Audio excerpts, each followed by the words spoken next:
Eso precisamente teníamos todavía algunas ideas de la anterior materia que estábamos revisando y ahora sí me gustaría ver qué es lo que ustedes han podido encontrar en el ejercicio que vengo un poco postergando su revisión porque hemos ido discutiendo todas estas alineaciones, ¿no? que habíamos dicho.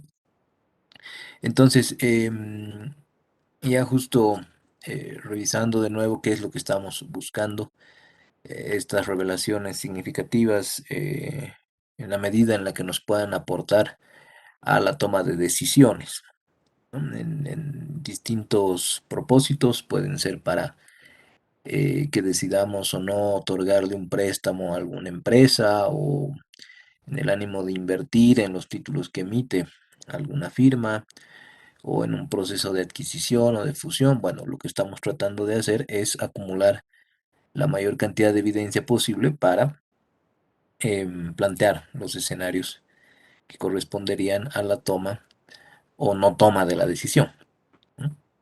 Entonces, aquí en las razones de liquidez, por ejemplo, habíamos dicho no vamos a colocar las razones en sí mismas, sino lo que estamos tratando de ir reconociendo en cada uno de los grupos. Ojo con esto, reitero que no necesariamente porque una razón esté en un nivel elevado respecto a sus competidores o respecto a su pasado, es necesariamente una situación negativa, ¿no? Entonces habíamos dicho, no seamos miopes, no lo llevemos a los términos en los que, en todos los casos en los que cierta razón está por encima o por debajo de cierto valor, entonces es automáticamente una connotación negativa o automáticamente una positiva, ¿no? Se trata más bien de indagar lo mejor posible para poder extraer em, algunas conclusiones que tengan, por supuesto, un buen nivel de sustento, ¿no? Como decíamos aquí, en gran parte de los casos, los textos les dicen que altos niveles de liquidez incurren pues en costos de oportunidad elevados, porque se supone que los recursos que tiene una empresa están destinados a una mejor explotación, una mejor operación de la actividad. Pero como poníamos aquí, podría tratarse de una etapa de preparación para una adquisición estratégica de algún competidor, de alguna empresa con la que puede haber un efecto sinérgico, o también para afrontar tiempos de inestabilidad e incertidumbre como los que estamos viviendo, ¿no? En ese sentido, puede ser que una compañía agroindustrial nos diga que está aumentando sus niveles de liquidez, pero porque en pasadas experiencias ha tenido justamente que em, afrontar, ¿no? mucha volatilidad con las cotizaciones, por ejemplo, de sus insumos y demás. Entonces, esa es la razón por la que nosotros estamos tratando de orientarnos hacia ese sentido, ¿no? Lo propio con los otros grupos, el endeudamiento más alto, por supuesto, implica mayor riesgo, pero habrá que ver si es que la empresa está destinando esos recursos a inversiones válidas, ¿no?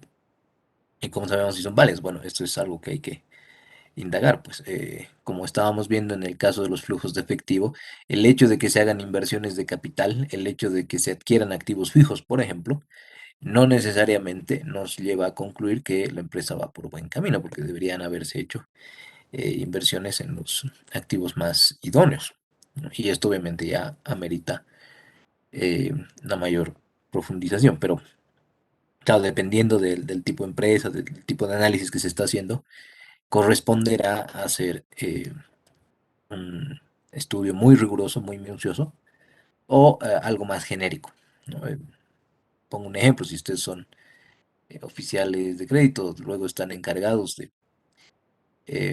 la actividad comercial, digamos, en una entidad de intermediación, si le van a ofrecer un préstamo que implica una gran proporción del patrimonio de la firma, o sea, en equivalencia a un solo cliente, entonces tendrán que revisar con mucho detenimiento, ¿no? En las razones de actividad, por ejemplo, dábamos aquí a varios ejemplos, ¿no? De que implicaba que una rotación de inventarios esté creciendo o esté disminuyendo en términos de cuál es la relación que podemos encontrar entre sus eh, insumos, ¿no? Que son el numerador y el denominador. Y decíamos, para que una razón suba, o bien se está incrementando el numerador o disminuyendo el denominador, o ambos, una combinación de ambos. Pero la cuestión está en interpretar, ¿no? Decíamos, si es que uno sube el nivel de rotación de cuentas por cobrar, puede ser que esté haciendo un mejor trabajo en cuanto a la política de crédito y cobranza, pero también podría significar que esté provocando canalizaciones externas, es decir, que los clientes busquen otros proveedores porque estamos siendo demasiado agresivos, ¿no? Lo propio del otro lado, si nuestra rotación de cuentas por pagar está bajando, podría significar problemas de liquidez, como también podría significar que estamos estableciendo lazos mucho más fuertes con nuestros proveedores, ¿no? Puede ser que ahora nos permitan tener mayores plazos para pagarles. Y aquí es donde ya dábamos uno de los ejemplos preliminares para cómo darnos cuenta de lo anterior, cómo revisar si efectivamente se trata de una u otra cosa. Bueno, aquí ya se puede cotejar con las razones de liquidez y estas razones de liquidez tendrán también que ver con las de actividad. Vemos que si las ventas se están incrementando, si la rotación de inventarios, si la rotación de activos se está incrementando, em, y la rotación de cuentas por pagar está bajando, bueno, podríamos estar más convencidos de lo segundo que de lo primero, ¿no? En cambio, si además hay una rotura de stock, si además hay un decremento en los ingresos, ya no se está vendiendo como antes, entonces probablemente sea más lo primero. Pero todo es un entramado, ¿no? Todo es un reconocimiento integral de qué es lo que ocurre. Y bueno, lo propio en rentabilidad, ¿no? En rentabilidad suelen haber varias miopías porque hay quienes priorizan el mejoramiento de la rentabilidad por sobre el valor. Y habíamos dado algunas situaciones en las que, sobre pretexto de mejorar la rentabilidad, por ejemplo, mejorar el ROA, el ROE o el margen neto, el margen operativo, hay empresas que deciden eh, renunciar a cierto estándar de calidad, por ejemplo, o renunciar al estándar de los insumos con los que venían produciendo o ofreciendo los servicios que prestan. Entonces aquí hay que tener mucho cuidado, ¿no? Porque uno podría incurrir en una lectura en la que la rentabilidad está mejorando, sí, pero al mismo tiempo estamos vendiendo menos. O sea, puede ser que haya una reducción muy significativa de los costos, de los gastos, como para que haya un reflejo en la rentabilidad, pero ya en gestiones posteriores se va viendo, ¿no? El tema de la sostenibilidad de ingresos que habíamos también mencionado la última vez. Así que, como todo, se trata de revelar, se trata de exponer, ¿no? Cuál es la realidad económica que tiene la compañía a través de estos estados financieros y de estas técnicas que se le aplican a estos estados. Van a haber siempre múltiples posibilidades de por qué se da cierto comportamiento, pero la idea es que ustedes tengan un entendimiento claro de lo que está ocurriendo, de por qué se han tomado las decisiones que se han tomado, en el ánimo de que sepan si pueden confiar en ese equipo de ejecutivos que ahí ya podrán tener algún veredicto, ¿no? Incipiente de si están llevando las cosas por buen camino o si más bien están incurriendo en em, algunas malas rutas, ¿no? En el desarrollo de la empresa.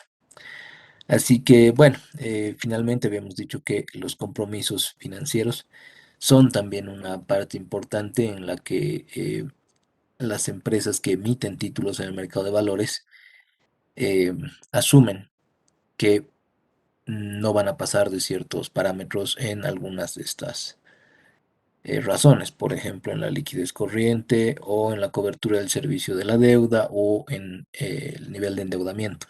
Entonces, ¿qué es lo que ocurre?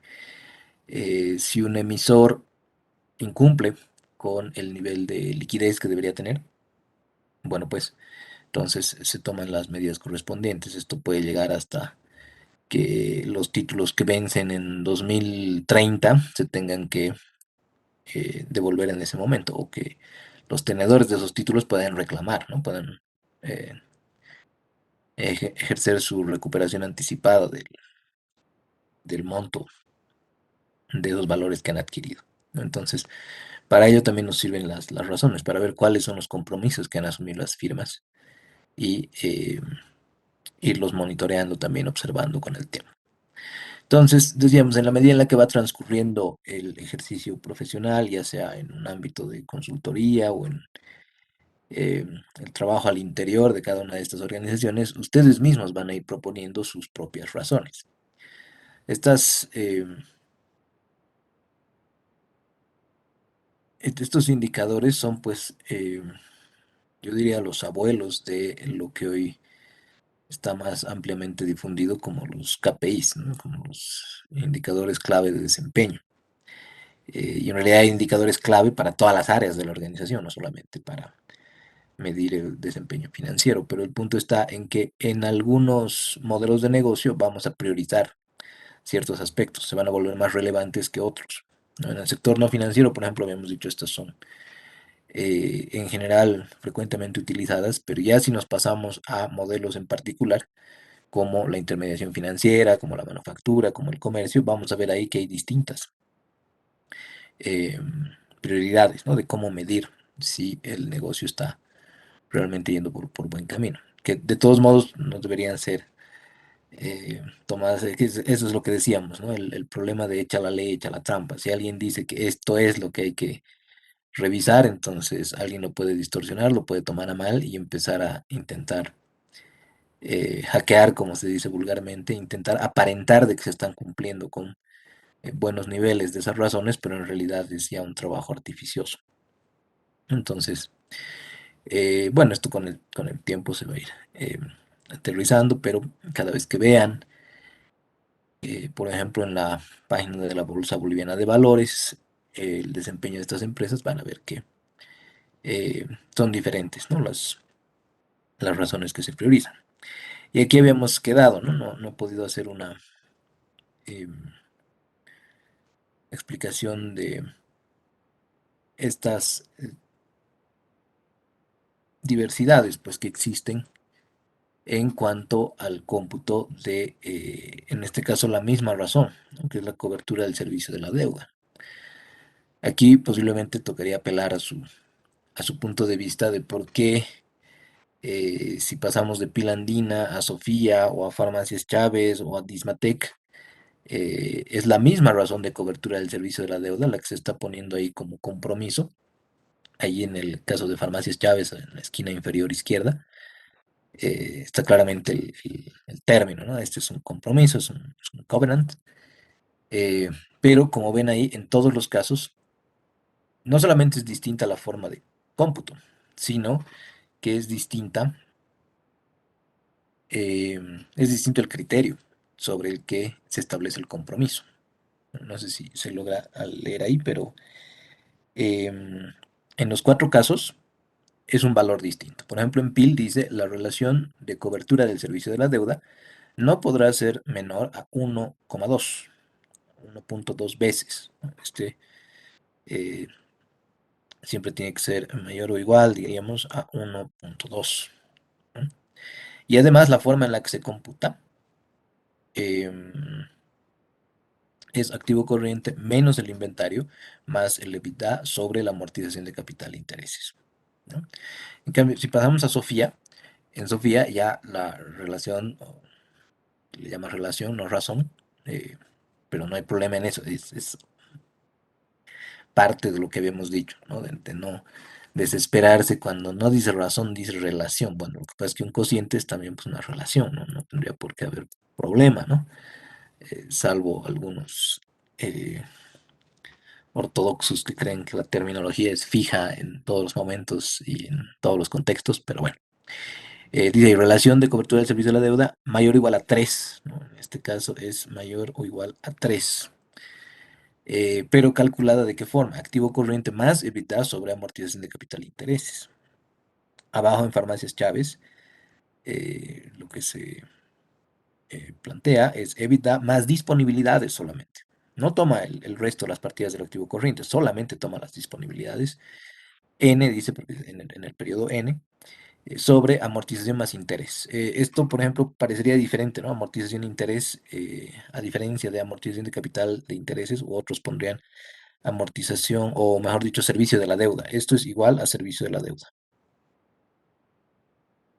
Servicio de la deuda. Amortización más los intereses, es decir, la cuota completa, ¿no? Como preguntamos aquí, porque usamos principalmente método francés.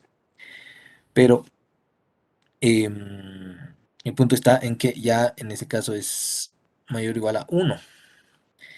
Y en el último caso, en el de Dismatec, es EBITDA más disponibilidades más cuentas por cobrar sobre el servicio de la deuda.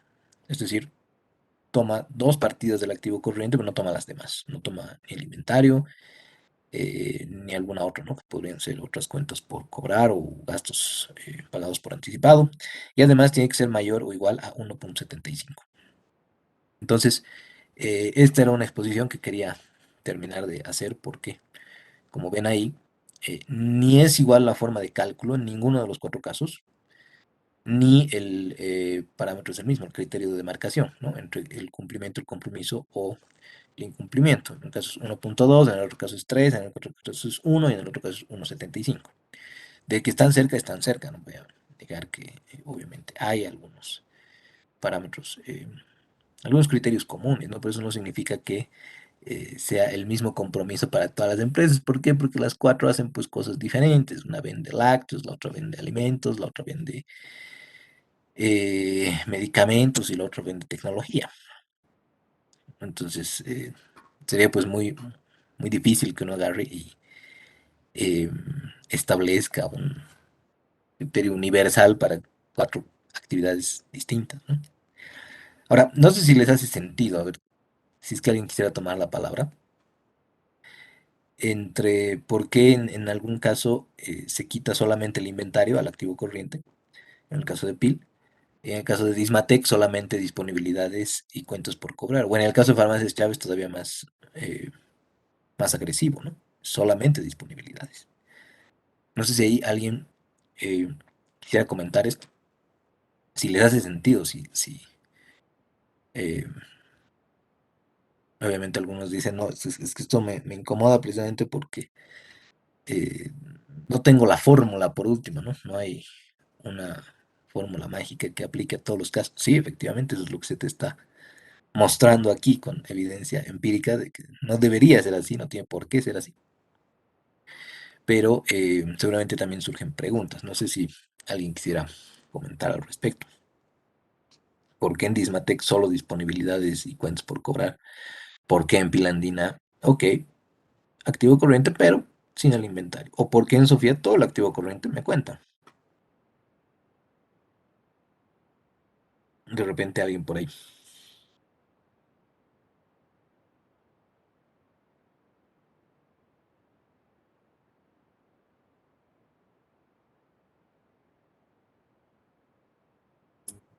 Dice, buenas tardes. Buenas tardes, Mike, adelante. Y la anterior vez que mostró esta diapositiva, yo me suponía con Pirantini y Sofía que se estaban los inventarios por la razón de ambas, ¿no? En Sofía no podemos considerar mantener mucho tiempo los inventarios porque estamos hablando de pollos y yo creo que se pueden echar a perder. Bueno, en Ajá. Pirantina supongo que sí se pueden guardar o bien se pueden almacenar porque también se convierte en queso la leche, ¿verdad? Eso yo Ujú. suponía, no sé si estoy en lo correcto. Vas por muy buen camino, Mike, porque se trata de eso, ¿no? Se trata de entender que cada caso, a pesar de que alguien los podría englobar en términos de producción de alimentos, así en genérico, diferencia entre vender pollo y carne de cerdo y algunos otros en relación a vender lácteos. Y uno podría decir, por los lácteos todavía es más propensos, digamos, a vencerse. Bueno, lo que pasa es que ahí hay que ir, interactuar con los ejecutivos, entender mucho las operaciones, principalmente el activo con el que ha tenido problemas, el inventario con el que ha tenido problemas Pilandina en los últimos años, ha sido pues, precisamente la leche en polvo, ¿no? Como la leche en polvo tiene una gran duración en relación al resto de los productos que ellos venden, pero el problema es que no se puede rotar tan fácilmente. ¿cierto? Entonces, la razón principal por la que ese inventario no se puede considerar como parte de una liquidez inmediata. Como dice Mike, en el caso de Sofía, bueno, pues es una rotación mucho más alta porque estás vendiendo carne de pollo principalmente o algunos otros productos derivados, pero habría que ver justamente cuál es la estructura en los ingresos de lo que ocupa la venta de pollos y cerdo así en general en los mercados, comparada con los otros productos que sabemos que también los tienen, ¿no? Que sabemos que tienen congelados, que tienen eh, algunos productos listos para preparación o algunos que tienen una prolongación de fecha de vencimiento, pero va justamente por ese sentido, ¿no? Entonces al final el analista agarrará y dirá, bueno, en el caso del Pilandina voy a tomar en esta emisión que el compromiso considere solamente al activo corriente, pero sin los inventarios porque con esta leche en polvo ya han tenido problemas en el pasado, ¿no? Con rotar. En cambio, en Sofía puedo confiar en que ese inventario es lo suficientemente líquido como para que yo pueda asumirlo, ¿no? En esa razón de cobertura del servicio de la deuda. Así que es efectivamente una eh, buena, es un buen análisis el que nos hace Mike. No sé si habría algún otro comentario sobre, por ejemplo, Chávez o Dismatec, ¿no? Que ya hay, eh, efectivamente podemos ser más rigurosos, podemos ser más exigentes. De repente alguien diría en Dismatec es un criterio, bueno, en PIL, ¿no? Sería como un criterio similar al de la prueba ácida. ¿Por qué? Porque si la empresa no tiene un inventario que rote tanto, entonces lo excluyo de la posibilidad de confiar en esa razón como mi validador de liquidez de la empresa. Pero no en todos los casos será así. Lo cual tampoco implica que esto sea un relativismo absoluto, ¿no? De que cada quien hace lo que quiere, ¿no? Mientras haya argumentación, como un poco de lo que les estaba exponiendo Mike, van a haber seguramente criterios diversos, pero ya al final habrá alguna convergencia entre el analista que está asesorando desde la agencia de bolsa, por ejemplo, o la persona interesada, el empresario, el ejecutivo que quiere hacer la emisión, y también aquellos que posiblemente están interesados en adquirir los títulos, ¿no?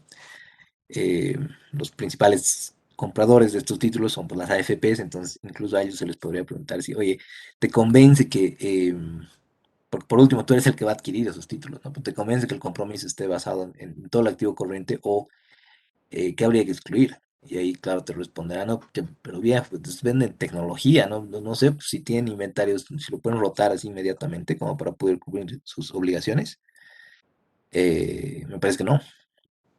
Y ahí, entre diversos argumentos, obviamente se va llegando a estos eh, acuerdos finales, ¿no? O sea, no creamos que todo es aquí método cuantitativo, exacto y preciso y que lindo sería, ¿no? Si todo funcionara como nos plantean los modelos en donde todos nos comportamos igualito y somos seres humanos indiferenciados como el Homo económicos, ¿no?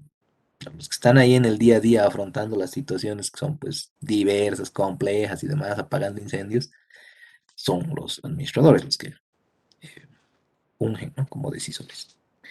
Pero bueno, no sé si habría alguna otra apreciación antes de pasar sí, al desarrollo ahí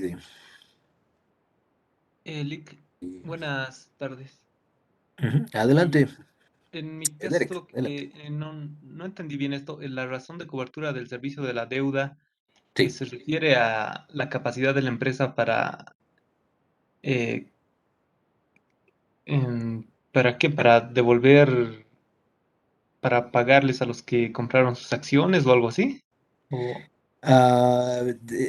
Va por esa línea. Lo que pasa es que la razón de cobertura, eh, en las versiones de los textos que más van a encontrar, se llama razón de cobertura de los gastos financieros o razón de cobertura de intereses.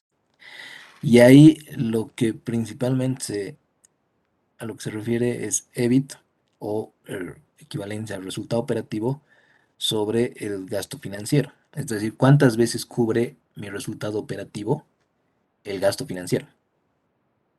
Entonces, si mi gasto financiero es de 1000 y yo tengo un EBIT de 5000, eh, podría pagar 5 veces esos intereses, ¿no? Pero eso de nuevo es porque en los contextos de fuera prácticamente se asume que la compañía está en la posibilidad de realizar o cancelar las amortizaciones de capital. Entonces, en nuestro caso, esto no es tan seguro, diríamos, no es tan obvio. Y además, como de nuevo usamos principalmente el método francés, es decir, en cada una de las cuotas em, está incluida la porción de amortización de capital y también el interés. Usamos en la mayoría de los casos cuota constante. A lo que se ha llegado es a esta razón de cobertura del servicio de la deuda. Entonces, lo que trata de reflejar justamente es eso. ¿Cuántas veces puedes cubrir a través del EBITDA y sumado en diferencias que podemos apreciar ahí, las partidas del activo corriente, la amortización de capital e intereses, es decir, el servicio de la deuda? ¿Cuántas veces lo puedes cubrir? Porque aquí lo que estamos tratando de revisar es lo que tú decías, ¿no? No tanto en acciones, sino en términos de que si la empresa ha emitido valores, ha emitido bonos, por poner un ejemplo, y se compromete a pagar cada semestre el 10% del valor total de la emisión, digamos 100 millones de bolivianos, entonces durante 20 años, por poner un ejemplo burdo, o durante 5 años, tendría que pagar cada semestre 1 millón, ¿no? Porque son 5 años, son 10 semestres y se ha emitido 10 millones de bolivianos, o 100 millones de bolivianos, creo que he dicho, bueno, deberían ser eh, 10 millones o 1 millón las amortizaciones, pero además tiene que pagar los intereses, ¿cierto? Entonces, todo eso se va a ir a ese denominador que es amortización e intereses, em, tanto de las emisiones de títulos valores como de los préstamos a través del sistema de intermediación financiera, es decir, los bancos principalmente o de alguna otra entidad. Y todo eso se va a sumar. Y vamos a decir, ¿cuántas veces puedes cubrir toda la sumatoria de cuotas que tú tienes que cumplir para eh, decir que estás cumpliendo con tus obligaciones, ¿no? Y lo de arriba, claro, va a ser el EBITDA eh, sumado al activo corriente. Entonces, ¿cuántas veces cubres eso? Y como hemos visto aquí, 1.2 veces o 3 veces o una sola vez basta para decir que tienes capacidad de cobertura de ese servicio de la deuda. No sé si lo aclaro mejor, Derek, pero es como una versión un poco más rigurosa de esta razón de cobertura de los gastos financieros, que es la que principalmente se usa, porque el dilema de computar la cobertura del servicio de la deuda es que no siempre tienen los datos suficientes como para saber cuánto tiene que amortizar en tal periodo la compañía. Obviamente luego se hacen los cómputos, ¿no? Que es como se trabaja aquí. Es decir, cuánto tiene que, de lo que se ha prestado, de lo que ha emitido en títulos, cuánto tiene que devolver en este año. Entonces, en tal gestión, cuántas veces puede cubrir eso, es lo que nos va a reflejar esta razón de cobertura del servicio de la deuda. Una versión muchísimo más exigente que la razón de cobertura de interés. Y por supuesto es una que nos interesa mucho porque con esta es con en la que vamos a confiar básicamente para que en las proyecciones que hagamos más adelante en la materia sepamos si le damos o no le damos un préstamo, ¿no? Entonces, esa es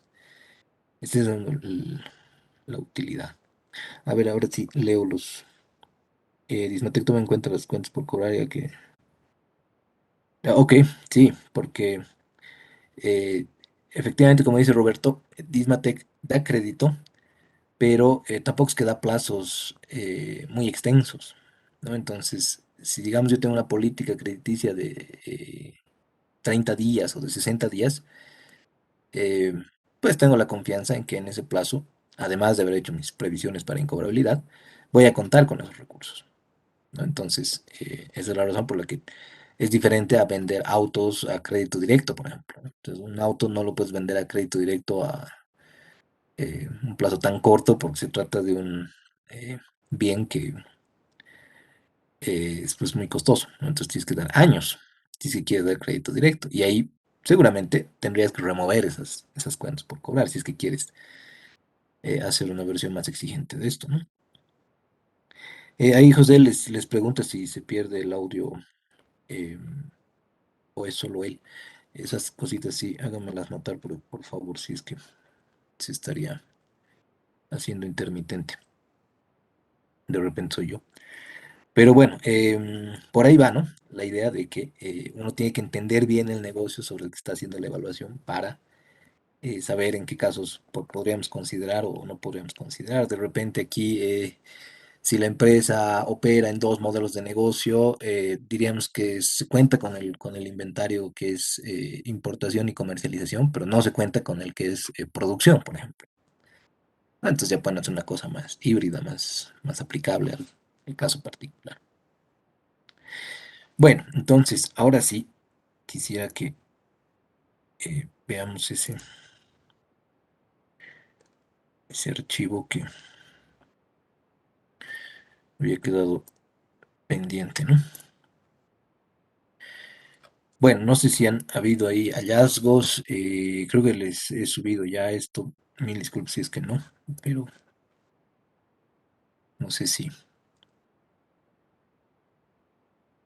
han podido revisar, ¿no? Alguna de las tres empresas, alguna cosa que haya llamado la atención, alguna cosa que le hayan aplicado las técnicas, o de repente que no les ha salido lo que yo había puesto en el Excel, ¿no? Para empezar sería bueno eso, ¿no? Que,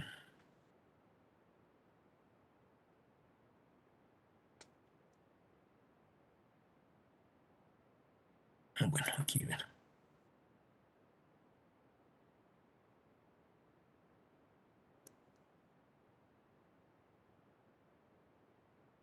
Em,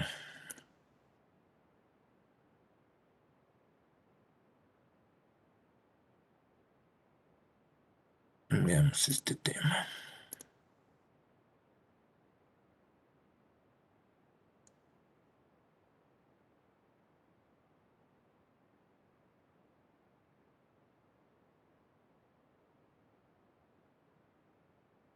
Sí, está aquí. Así que, bueno, ya tenían aquí la resolución. Em, entonces, si bien ha sido un ejercicio para ver si es que teníamos concordancia, ¿no? En la aplicación de las técnicas, están las razones abajo, arriba tienen un análisis vertical, estructural, más abajo un horizontal, bueno, horizontal en sus dos versiones, ¿no? Uno de tendencia efectivamente y otro interanual, dependiendo del analista, priorizarán uno u otro, pero eh, el punto está más en los hallazgos. No sé si alguien quisiera comentar sobre esto, si alguien nos quisiera mostrar algún gráfico, alguna revelación. Estaba también el DuPont en versión histórica, no incluido el que usábamos condicionalmente, ¿no? Haciéndole modificaciones a algunas partidas para ver cómo podríamos influir en la rentabilidad, pero aquí ya podemos ver algunas revelaciones en cada una de las empresas. Pero, de nuevo, es recapitulación, tampoco aquí es nada estrictamente obligatorio. No sé si alguien quisiera tomar la palabra o hacer preguntas sobre lo que está acá. Tenía Sí, también... Sí, adelante, Derek. bueno, yo para analizar esto utilicé el análisis horizontal y el vertical. Y Ya. bueno, comparando las tres empresas, Ujú. quedé en la conclusión de que la tercera es la que tiene un mejor desempeño. En Ya, cuanto ok. a cifras, eh, por ejemplo, en el análisis horizontal, en el vertical se ve los porcentajes de cuánto representa una cuenta del balance en función Ujú, del activo. Y aunque en la tercera empresa los porcentajes son bajos, digamos un 6% en alguna cuenta, eh, ujú, y en las otras, en la primera y la segunda son porcentajes de 35, así. En cuestión de cifras, incluso de la tercera empresa es superior los datos. Todo en función de que la tercera empresa tiene un mayor número de ventas o sus activos son mucho más grandes en comparación con las otras dos empresas. También Ya. revisando el flujo de efectivo para la firma y el patrimonio, también tiene números más altos en comparación con las otras dos empresas. Mm, También respecto a lo de las cifras del 2020, el año de la pandemia, ese es el año en el que a esta empresa, a la tercera, le ha dado duro porque del crecimiento que tenía baja bastante.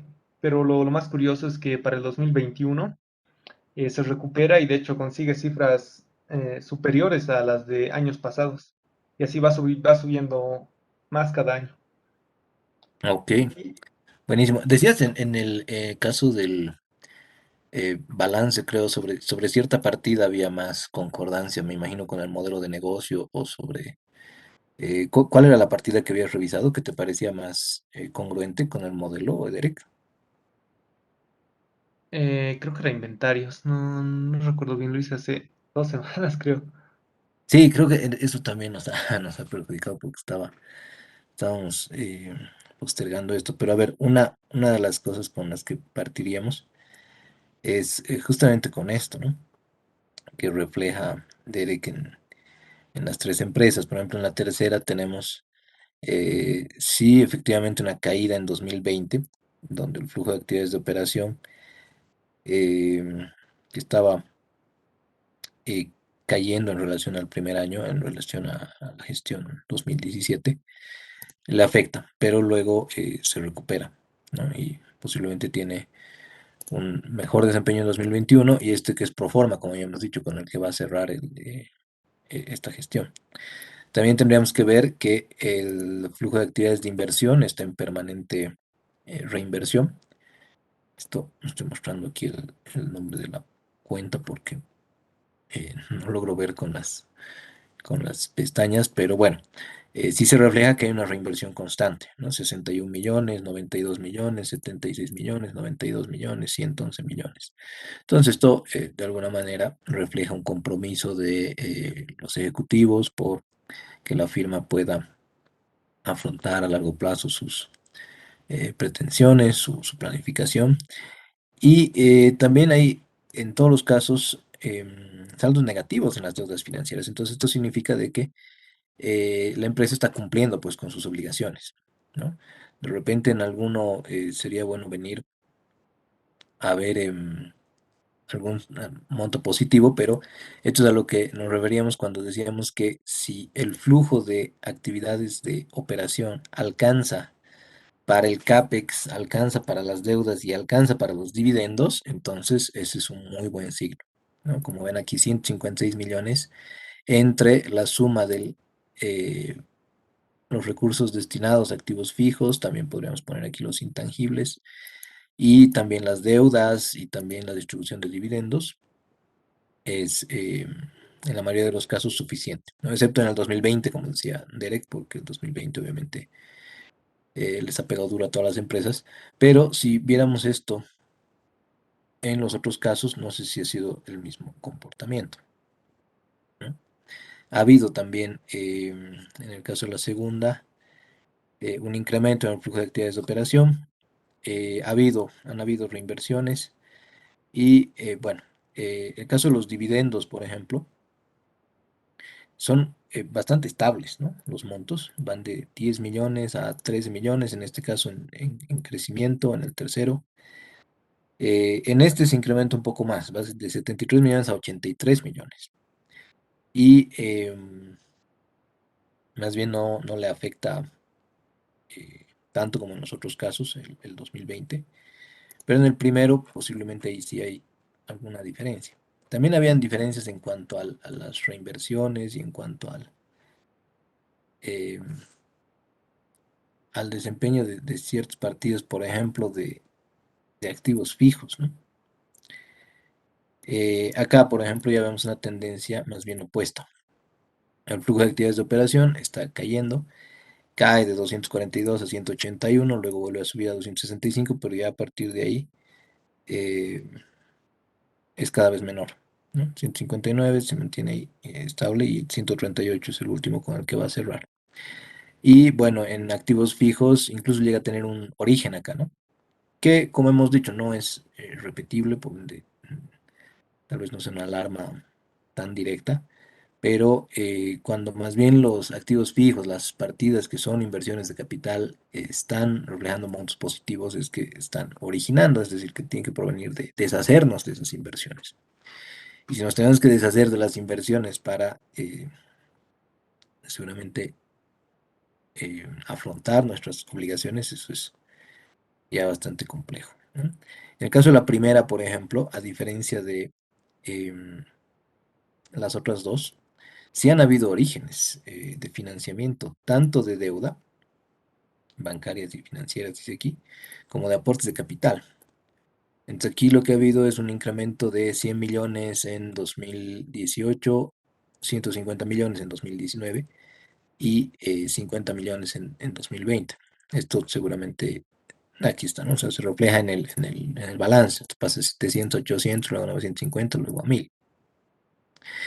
Y bueno, va requiriendo de alguna forma. A pesar de ello, la firma se ha seguido pagando dividendos también estables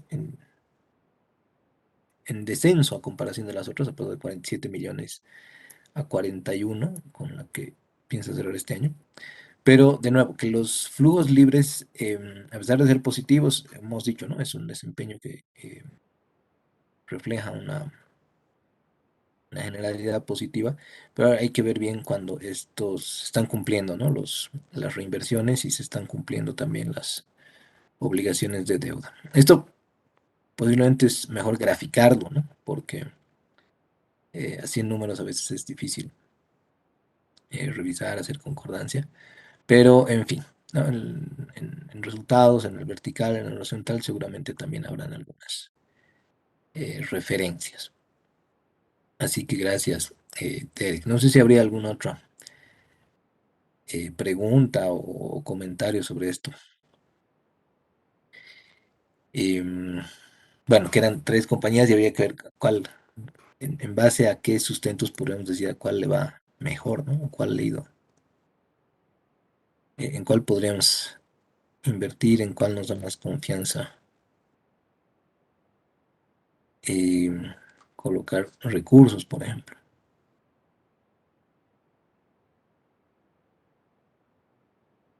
Él dice, no sé si yo puedo compartir lo que he hecho un poco de mi análisis.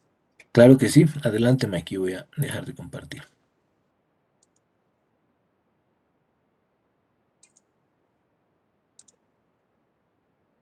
Yo creo que ya se ve, ¿verdad, licenciado? Sí, ya lo puedo ver. Ya, bueno, me ha costado un poco adaptarme porque yo he tomado con otro licenciado y era un poco complejo y hemos llevado hasta la mitad, creo que donde usted había avanzado con el curso y asimilar un poco también me ha costado un tiempo, pero lo he logrado hacer de acuerdo a toda la base que nos había dado el anterior licenciado.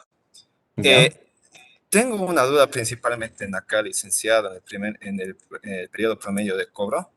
ya, Si bien yo conocía, digamos, el periodo promedio de cobro con esta fórmula, ¿no? Cuentas por cobrar los 365 días sobre ya, ventas al crédito. Y en este caso, bueno, mi licenciado nos explicaba que decía que él nos daba, digamos, porque las ventas a crédito no son todas, ¿no? Como eh, de una empresa no puede vender todas a crédito. Puede ser, digamos, que solo, digamos, el 65% de sus ingresos hayan sido ventas, hayan sido a ya, crédito. Y siempre nos daba, digamos, algún porcentaje como en digamos, en 2015, digamos, el 65 fueron realizadas a crédito. O sea, y en mm, base a esto sacábamos nuestra fórmula y recién sacábamos este indicador. En ahí sí tuve un problema y estaba haciendo un poco de ingeniería a la inversa en eh, todos los formularios y en ahí un poco sí me complicaba porque en ahí tenía un poco de duda. Y ya. siempre, digamos, en acá no hay ningún porcentaje y se asume que todas las ventas netas son a crédito. Crédito. Sí, sí, sí. Sí, ahí Sí, estaba un bueno, poco ahí, confundido. claro. A ver, te planteo. Efectivamente sería tal vez más preciso tener, ¿no? Esta política de qué porcentaje de los ingresos se puede considerar una una venta a crédito y cuál al contado. Pero en la generalidad de las empresas sobre las que hay que hacer el análisis y muchas veces las comparaciones con otras empresas, no se cuenta con el dato. Y bueno, otra cosa que no hay que olvidar es que es un periodo promedio de cobro y va a promediar aquellas ventas que tienen un plazo de cero, es decir, que son al contado, tienen una política de cero, y el otro extremo que son las que entran en incobrabilidad, por ejemplo. O sea, tú dentro de este periodo promedio vas a tener los dos extremos, tanto los que están al contado como los que no han cumplido con su obligación. Digamos, tú tienes una política de am, plazo de 30 días y si se pagan los 10 primeros días tienes un 2% de descuento. Estas son las arquetípicas em, políticas de crédito. Entonces, por más de que sean 30 días de plazo, puede ser que no te pague, ¿no? No te pague hasta los 40, 45, 60, qué sé yo. Incluso ya hay algún rango en el que se considera incobrable, más allá de los 90, de los 180. Entonces, esa es la razón principal por la que en general no podemos reflejar porque no contamos en todos los casos con ese dato que tú dices, ¿no? Ahora, siempre en la medida en la que puedes ganar precisión y en la medida en la que puedes ganar entendimiento, es valioso, ¿no? Tú puedes agarrar y decir, incluir, digamos, ese porcentaje al que te refieres, pero por esas dos limitantes, por el hecho de que en la gran mayoría de los casos no vas a poder acceder a toda la información sobre la empresa, y al hecho de que se trata de un periodo promedio, que también va a incluir de alguna forma cuando tomes todo el volumen de ingresos como parte de esta rotación de cuentas por cobrar o el periodo promedio de cobro, te va a dar la cantidad de días, ¿no? Y esos días obviamente ya van a incluir, porque estamos tomando el total de ingresos, tanto aquellas ventas al contado, que serían un periodo promedio de cobro de cero, como aquellas que son el otro extremo, que son las que se van a extender más allá de lo que estaba previsto por la política. Entonces muchas veces tomar incluso la porción solamente de las ventas a crédito, más bien te podría desviar un poco a creer que las cosas están peor de lo que parecen, ¿no? Porque no hay que olvidar que una porción efectivamente es al contado. Pero es lo bueno de la diversidad, ¿no? O sea, de enriquecer estos criterios para que ya una vez que uno los va aplicando, pueda contar con mayor o menor información. Igual en algunos casos, ahí veía en tu fórmula que están directamente las cuentas por cobrar, no sé si nos lo puedes volver a mostrar por ahí. En- Esta es, mi fórmula. Sí, sí. sí, había una fórmula, ahí está, justo, ¿no? Que dice, y cuentas por cobrar por 365 sobre venta a crédito. Ujú. Como has vivido en las fórmulas, yo no he usado las cuentas por cobrar al cierre, sino he usado un promedio, Sí, entre inicio y cierre, ¿no? sí. Precisamente porque en algunos casos puede haber una mayor sensibilidad a volatilidades, ¿no? Es decir, al principio tenía 50 millones en cuentas por cobrar y al final tenía solo 10 millones. Pero esto era porque justo al final me han venido a pagar todos, entonces mi cuenta por cobrar se ha hecho mucho más pequeña de lo que normalmente es, entonces por eso es un promedio. Mm, Ahora puede ser que no en todos los casos se deba ver así. Hay que ver justamente ahí la volatilidad, es decir, cuál es la variabilidad, la dispersión que tiene esa cuenta a lo largo de los años. Y para eso podrían usar ya técnicas estadísticas, ¿no? Se pueden ver cuál es la desviación estándar, por ejemplo, de las cuentas o su coeficiente de variabilidad para saber si es que en algunos casos aplica mejor un promedio o en otros aplica mejor como ponías tú, ¿no? ya. Ya, otra cosa, Alicia, no sé si estoy yendo por buen camino en esta serie de A ver. análisis. Como en el enunciado decía que es son empresas industriales, comerciales, ¿verdad? Estaba Sí. tomando entonces este tipo de análisis que nos comentaba, digamos, incluso hice el repaso el día de hoy, Ujú. tanto de tomar estos puntos, ¿no? El margen de contribución, y no se estaba, si consideraba industria como manufactura, yo lo considero así, no sé si el término vale lo mismo. Entonces, en O eso sea, estaba tomando, perdón, lo que no escuché bien era si estabas haciendo equivalencia entre manufactura y comercio. no, industria. Ah, ya, sí. Industrial sí se puede tomar como equivalencia a manufactura. Ya, ya. Entonces estaba bien. Hay algunos términos que todavía yo me estoy adaptando a su manera de educación. Y los acrónimos tengo problemas, mayormente, Ah, los ya. que estamos reducidos. Yo lo tenía con texto grande y poco me está tomando, y aparte que son en inglés y le estoy tomando un poco adaptarme, sí. Pero sí, no ha sido excusa y estaba tomando en cuenta esta parte de lo que es la margen de contribución, digamos, para hacer análisis, más que todo en el comercio, Ujú. lo que es el ciclo de conversión del efectivo. Y en ahí me he sacado, digamos, cuáles son los peores. Y al igual que el compañero de Derek, he llegado a la conclusión que la tercera empresa es un poco más saludable para poder, eh, para poder invertir. He Ok. tomado los puntos verdes, que son, digamos, los que sí tienen mejor rendimiento. La tercera empresa, Solver, tanto como el ROA y el ROE, que nos habla de lo que es las empresas de manufactura o las empresas industriales, que es el retorno de activo de capital. Ahí sí, un poco Excelente. con los números me estoy confundiendo, pero si es que me preguntaba cuál era la que mejor se va a invertir, yo también voy por la tercera. Ujú.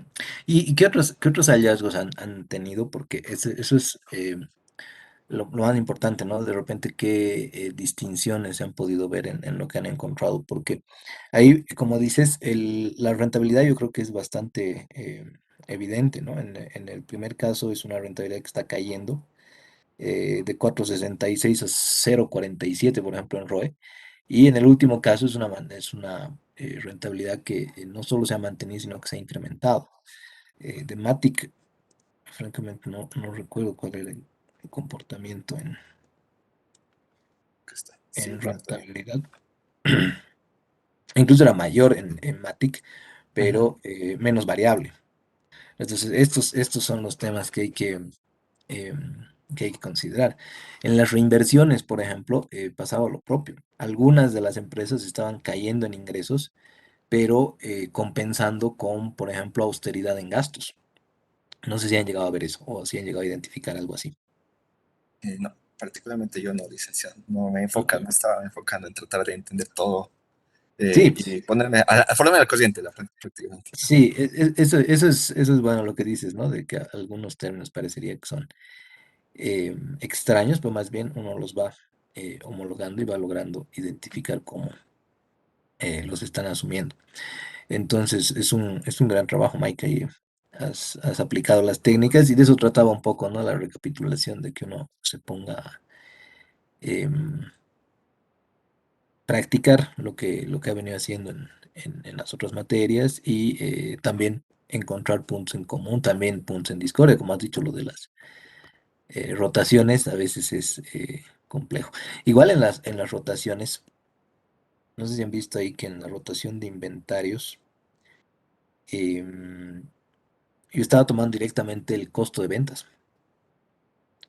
¿Y por qué? Porque si se tratara de una empresa comercial, en la rotación de inventarios, agarraría el costo de ventas y posiblemente haría una mejor aproximación a las compras, sumando el inventario al final del periodo y restando el inventario al inicio, ¿no? Entonces tendría una mejor precisión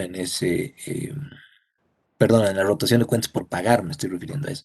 En la rotación de inventarios está bien que esté el costo de ventas, pero en el periodo promedio de pago o en la rotación de cuentas por pagar, lo que termina ocurriendo es que también estoy utilizando aquí el costo de lo vendido, como está ahí mostrándoles Mike.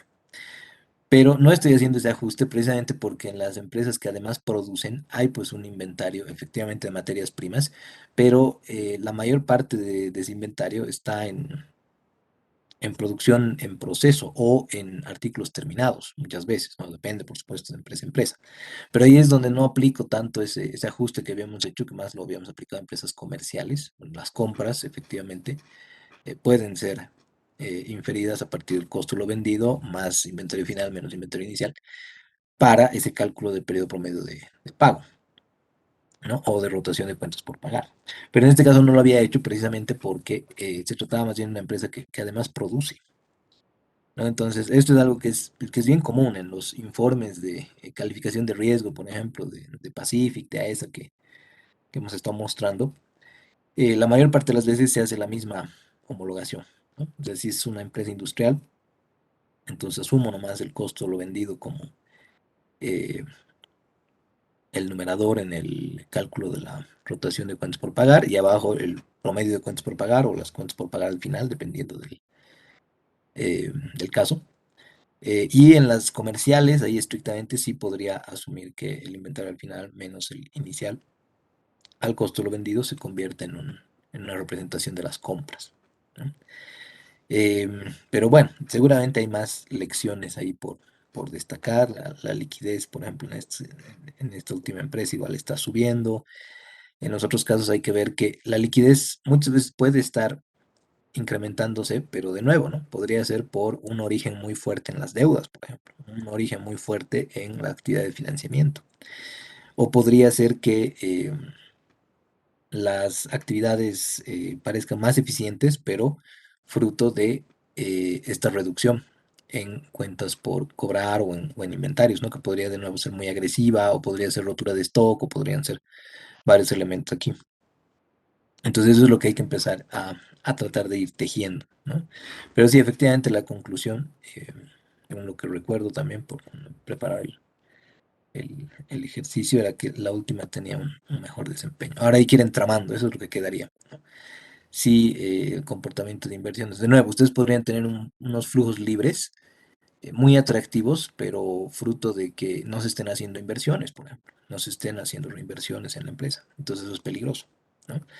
O podrían tener unos flujos negativos, pero porque se está cumpliendo con obligaciones y eso obviamente más bien es necesario, ¿no? Igual con los dividendos, ¿no? Podríamos ahí eh, ver discusiones más profundas. Pero bueno, me parece un buen trabajo y empezar a revisar sobre todo eso, ¿no? Que decía Mike, el empezar a homologar si estamos partiendo de la misma línea y hacer preguntas si es que no, ¿no? Por supuesto, ya sea por correo electrónico o aquí también en la sincronía de lo que llevamos. Gracias, más bien, Mike. Y no sé si habría alguna otra consulta, más bien. No, licenciado, por lo pronto eso es lo que podía identificar y como le dije, más que todo corriente me estoy tratando de poner. Ok, perfecto. Ya saben, si necesitan ejercicios, un poco de la base teórica que hemos revisado, está disponible el correo. Bueno, es bueno que planteen sus consultas, sus inquietudes, porque, claro, aquí no hay una misma forma, ¿no? O sea, les trataba de mostrar, creo que en este ejercicio del anterior semestre, justo, que era el 5. Aquí era, ¿no? Esta era la razón por la que había incluido en las resoluciones las tres formas de llegada, entre comillas, al flujo de actividades de operación y los flujos libres, ¿no? Porque si bien veíamos ese gráfico que acabo de resaltar, en la misma firma, es decir, en la misma agencia calificadora de riesgo, estaba de esta forma, y en el caso de otra empresa estaba de esta otra forma, o sea, en la misma compañía.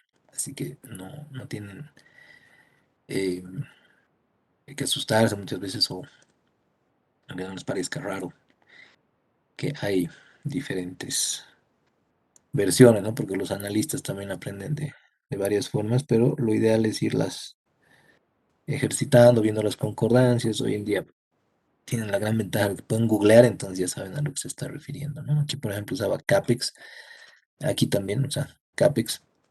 Pero ¿cuál era la diferencia? Aquí, por ejemplo, usaba variación en WK, ¿no? Y WK es esto que dice Mike, que a veces hay mucho Spanglish en esto, entonces WK, que es Working Capital, aquí es variación en capital de trabajo solamente, ¿no?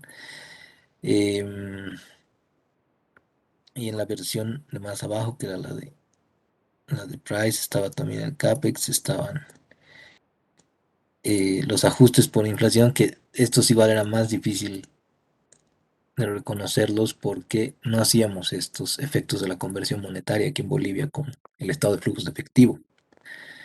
Entonces esto es algo que poco a poco lo vamos a ir puliendo. Bueno, entonces finalizaremos hoy ya para darle cabida estrictamente al contenido de la materia en cuestión. Concluiremos con esto, ¿no? Que es a lo que llega, a donde hemos llegado en la anterior materia, que son los perfiles. ¿Ok?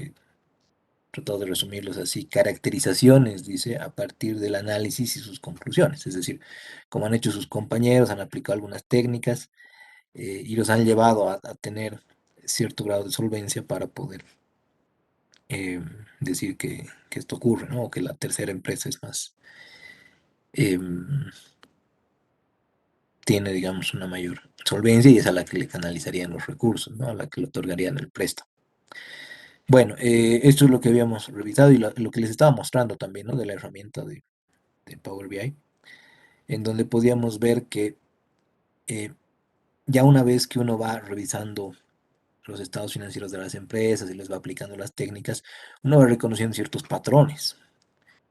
Entonces, si esto, como les planteé el anterior semestre, fuera en cada caso una empresa, es decir, cada barra es una empresa, cada barra es el activo de una empresa. Y los grises son las porciones no corrientes y los verdes y los amarillos son las porciones corrientes. Los amarillos son liquidez, el amarillo claro como disponibilidades y el amarillo un poco más oscuro como inversiones temporarias. Y los verdes son el resto de las partidas del activo corriente, es decir, cuentas por cobrar, inventarios, gastos pagados por adelantado, en fin. Y los grises ya son no corrientes, ¿no? Entonces, en estos casos, este gris, por ejemplo, eran los activos fijos, ¿no? La mayor parte de los activos de todas estas empresas son activos fijos.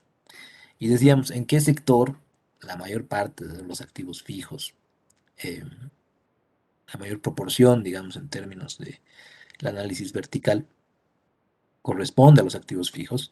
Se hacen las empresas de servicios básicos, por ejemplo.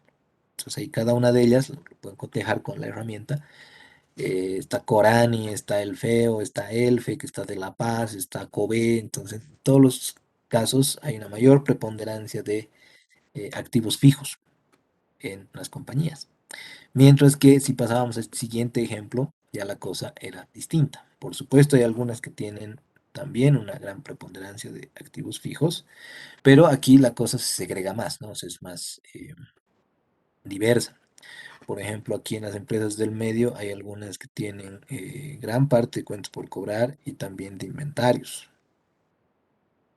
Si aquí preguntáramos a qué sector corresponden estas compañías, porque de nuevo cada una de las barras es una empresa, entonces este es el sector manufacturero o industrial, como decía Mike, ¿no? Entonces ahí está la droguería Inti, está Sovos, está la cervecería, incluso la cervecería con estos niveles de liquidez que habíamos denotado, ¿no? Ahí justamente si revisamos este caso en particular y lo abrimos, es decir, lo segregamos por años, nos damos cuenta que del 2009 al 2012 había una fuerte influencia de la liquidez, ¿no? Este ya era un año, bueno, en realidad este es un promedio, ¿no? De todos los años que tenemos, por eso es que ahí no están reflejados con tanta fuerza, pero aquí así los segregamos, efectivamente vemos que la cervecería en su momento tenía más de un 50% en disponibilidades de inversiones temporarias. Ahora uno puede hacerse la pregunta, ¿no? ¿Por qué tienes durante tanto tiempo esa proporción de disponibilidades de inversiones temporarias? Bueno, luego termina haciendo algunas adquisiciones como la Compañía Boliviana de Bebidas, por ejemplo, la cervecería luego se compra la Pepsi básicamente aquí en Bolivia, pero no sabemos si esto era premeditado o no, ¿no? Porque han sido varias gestiones en las que ha estado funcionando de esa forma, pero el punto está en que estos rasgos, estas decisiones, estos patrones van a agudizarse con el tiempo, ¿no? En la medida en la que ustedes vayan viendo empresas, vayan viendo su desempeño diacrónico y sincrónico, es decir, sincrónico comparado con el resto de las empresas y diacrónico históricamente, cuál es el trayecto que han tenido, se van a poder interpretar. Aquí estaba el ejemplo de lo que decíamos, ¿no? De los inventarios en relación a PIL. Esta era, este es el periodo promedio de cobro, la edad promedio de inventario y el periodo promedio de pago de la PIL. Entonces aquí es a lo que me refería hace un rato, ¿no? Esa subida hasta 2015 de la cantidad de días, o sea, hasta acá más o menos eran unos 50 y pico días de edad promedio de inventario y llegan a más de 130 días de inventario, ¿no? Entonces, esto por supuesto va de la mano con el periodo promedio de pago, porque cuando una empresa ralentiza su rotación de inventarios, es decir, la vuelve más lenta, fruto de un decremento en ventas, entonces difícilmente les puede pagar a sus proveedores, ¿no? Y esto es lo que se refleja. Cada vez que vean una edad promedio de inventario subiendo y al mismo tiempo un periodo promedio de pago subiendo, ya podrían tener algunas inferencias, ¿no? Esta de verdad es que está teniendo problemas, por ejemplo, en rotar su inventario, y habíamos visto ahí, ¿no? Que había un culpable, eh, uno de estos productos que se había puesto en el mercado para impulsar el consumo de leche en el área rural, pero que resulta que así más bien un resultado opuesto, ¿no? Que han acumulado 14.000 toneladas de leche en polvo por 86 millones de dólares, entonces eso es lo que explica esta gráfica que está acá, ¿no? Y en todos los casos van a ir viendo situaciones similares. Entonces, aquí podríamos continuar estos ejercicios que habíamos hecho, ¿no? Si en este caso teníamos estas 6 empresas, ¿no? Una es una firma de servicios de consultoría, otra es una empresa de distribución de energía eléctrica, otro un fabricante de papel, otro un hotel de lujo, otro es un supermercado y otro es un mayorista. Aquí veíamos algunas razones y el análisis vertical del balance para identificar cuál era cuál, ¿no? Entonces aquí no teníamos el nombre, no sabíamos cuál era cuál, pero sabemos que de estas 6 empresas del 1 al 6, alguna corresponde a la firma de servicios, a la empresa de distribución de energía, a la fábrica de papel y demás, ¿no? Entonces aquí hay otro ejercicio de esto, si alguien quisiera poner en práctica esto, verles mostrar esto.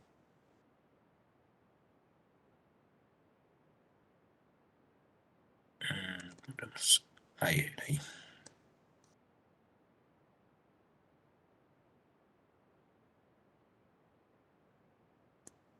Ahí podría ser.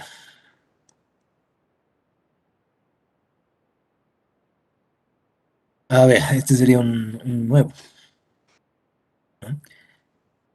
Tienen las 6 empresas del 1 al 6, en base a qué podrían señalar cuál es agencia de publicidad, cuál es banco, cuál es comercializadora automotriz, cuál es compañía petrolera, cuál es hacienda vitivinícola o cuál es una compañía de tecnología. No sé si quisieran ahí darle una vuelta a ese análisis. Porque en algunos casos aquí ya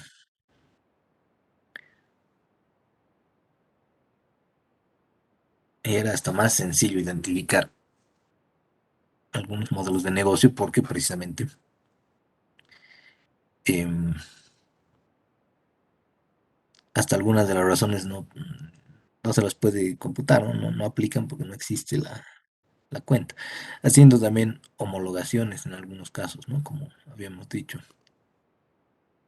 Em, no sé si alguien se anima a decir cuál podría ser cuál.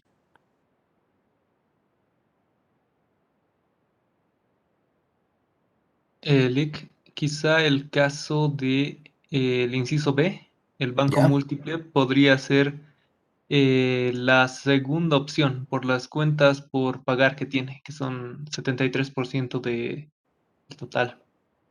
Efectivamente, Derek. ¿Y cuál sería la contrapartida para reconocer esto? O para terminar, digamos, Creo que las cuentas por cobrar igual, 80%. efectivamente, efectivamente, ¿no? Bueno, el principal activo del banco, ¿cuál es? Lo siento. Está la pluma, aquí está. El principal activo de un banco va a ser su cartera, así que en homologación ahí de nomenclatura serían justamente las cuentas por cobrar, y de dónde obtiene sus recursos de los depósitos del público, que son 73.73 ahí. Si ven, por ejemplo, esta es la única compañía que puede operar a ese nivel de pasivo activo. ¿Dónde está mejor reflejado? Ahí abajo en las razones, ¿no? El pasivo activo es de 88%. Los pasivos representan un 88% del total de activos. Y si hacemos pasivo a patrimonio es 740%. En muchas empresas eso ya habría significado una quiebra, ¿cierto? O sea, no hubieran podido seguir operando porque ya el mercado hubiera asumido que van a tener dificultades financieras para afrontar obligaciones, entonces ya directamente dejan de operar. Pero por esas razones que acabas de dar, Derek, y también por otros, ¿no? Aquí directamente estas no aplican, por ejemplo, pero podríamos asumir que ese es el banco. No sé si habría alguna otra sobre la que quisieran dar alguna opinión, algún criterio de qué perfil. Bueno, el 2 ya sabemos que es el B, que es el banco. ¿Habrá algún otro que? Yo, licenciado. Adelante, Fernando. Em, yo estaba pensando mucho en cuál podría ser la comercializadora automotriz y estaba pensando que puede ser el 5 y el 6 o el 6, pero luego vi cómo se llama, cuál es la rotación de sus activos. Ya, no, no, bueno, y yo creo, estoy casi seguro que la comercializadora automotriz es el número 5. El número 5, ok. ¿Cuáles serían las razones, Fernando? Uno, porque por sus inventarios, Ujú, tienen una cuenta de inventarios y pues obviamente para manejar automóviles necesitas una cuenta de inventarios. Luego, sus cuentas por cobrar ok, y también sus cuentas por pagar. exacto. Porque si es una comercializadora, pues obviamente pues no va a pagar todos, digamos, al instante y necesita pues que primero un cliente lo compre. Y además que muchas comercializadoras automotrices utilizan esto del crédito para que puedan Mm, pagar a sus clientes los automóviles, porque no es al contado, ¿no? Siempre tienen esos contratos. ok, está muy Eh, bien, Fernando. Hay entonces estos rasgos, ¿no? Las cuentas por cobrar, los inventarios.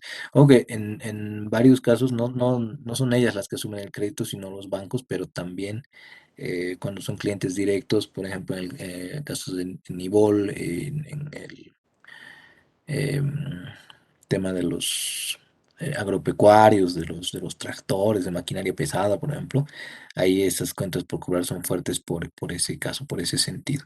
Y bueno, activos fijos netos de repente no necesitan tanto como en otros tipos de comercio, ¿no? Pues son tiendas, podrían alquilar, digamos, los lugares donde están los concesionarios.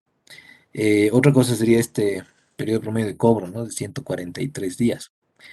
Y en el caso de la 6 que era la alternativa que planteaba Fernando, los inventarios son muy pequeñitos, ¿no? Tal vez la uno hubiera sido una alternativa, pero en la uno hay unas características ahí particulares que con cuál podríamos vincular, o no sé si hay otras intervenciones también.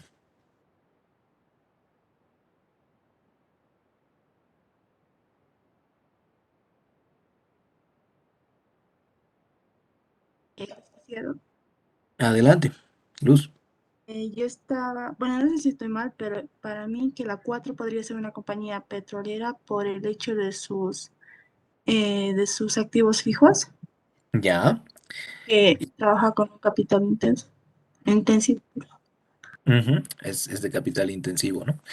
Los activos fijos efectivamente en una compañía petrolera que va a necesitar justamente fuertes inversiones por ahí, ¿no? También tiene capacidad de endeudamiento, lo vemos ahí en sus deudas a largo plazo. Em, Así que sí, podríamos homologarla ahí, como la compañía petrolera. Em, no sé si habría alguna otra.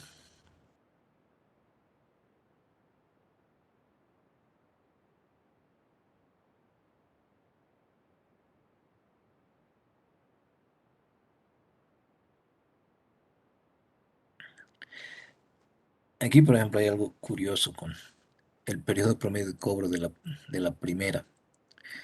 Y tiene que ver justamente con un inventario que eh, tarda bastante, ¿no? en producirse. Requiere varios años, si se quiere, de añejamiento. Y también necesita activos fijos porque necesita extensos campos de producción. Dice, precisamente por eso estaba pensando yo en la hacienda de vinos, ¿no? La vitivinícola. Exactamente, Mike. No sé si algún otro elemento ahí podrías haber identificado. Sí, por los inventarios yo me estaba guiando y bueno, también esto no me cuadraba de la parte del promedio, periodo promedio de cobro, pero como lo decía usted, sí, pensé que era esto del periodo promedio de cobro también se refería, digamos, a que vende a crédito, pero no es el caso, ¿verdad?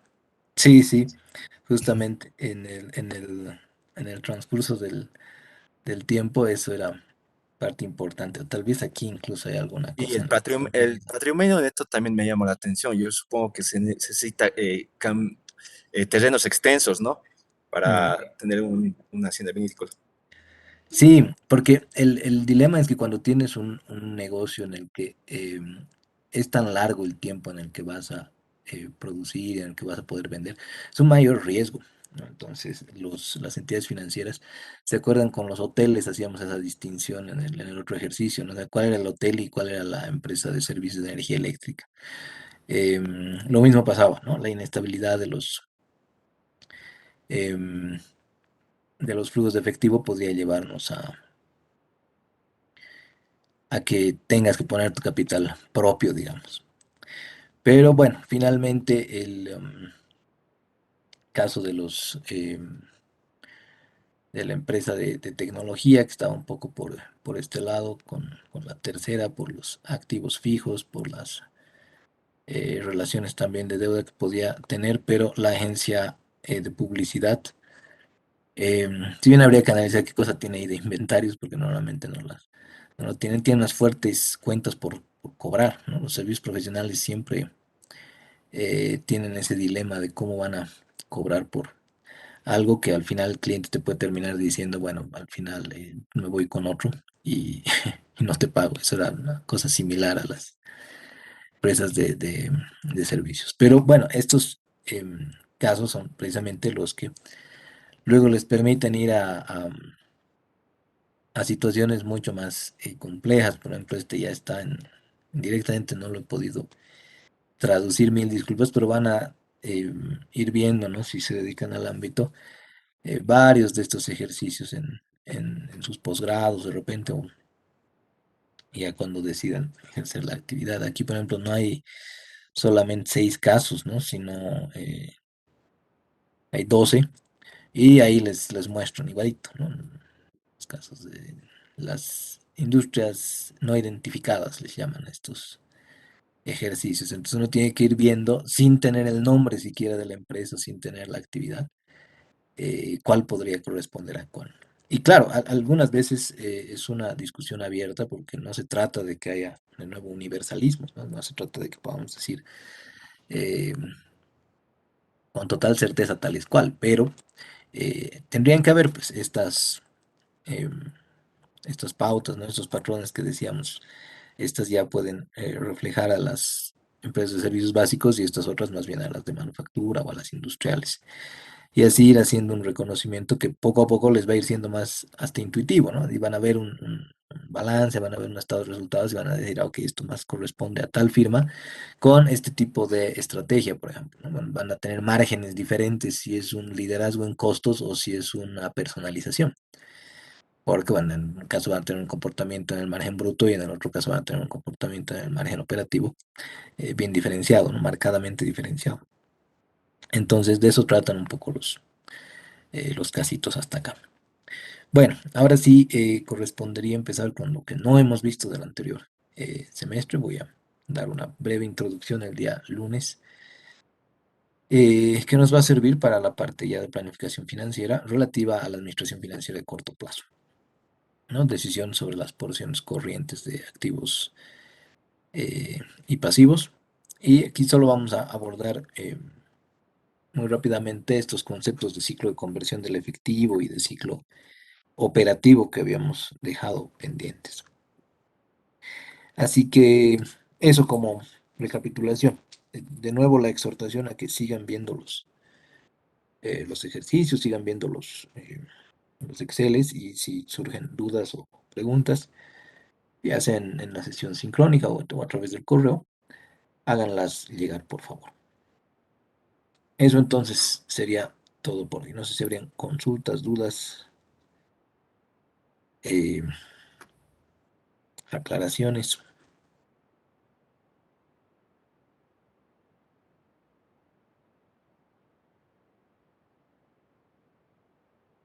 Bueno, quedemos acá entonces. Les voy a igual ir subiendo algún material para eh, la primera parte de planificación financiera. Que estén muy bien, cuídense mucho y nos encontramos el lunes. Hasta luego, Lick. Gracias. Gracias, licenciado. Hasta luego. Hasta luego, Lu- licenciado. Hasta Gracias, luego, que Lice. les vaya Buenas bien. tardes. Hasta luego, licenciado.